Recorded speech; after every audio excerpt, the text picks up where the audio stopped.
Lakini nimefurahishwa na utekelezaji wa ule wito wangu wa mifumo ya mahakama kusomana.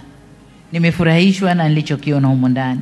Sasa nasisitiza tu kwamba tuendelee kuifanya mifumo ya mahakama isomane na wale wote ambao wanarandana na kazi za mahakama, kama Wizara ya Katiba na Sheria, lakini pia Ofisi ya Taifa ya Mashtaka, Ofisi ya Wakili Mkuu wa Serikali, Wakala wa Usajili, Ufilisi na Udhamini RITA, lakini hata NIDA, kwa sababu tunatakiwa kutumia jamii namba moja kwa Watanzania.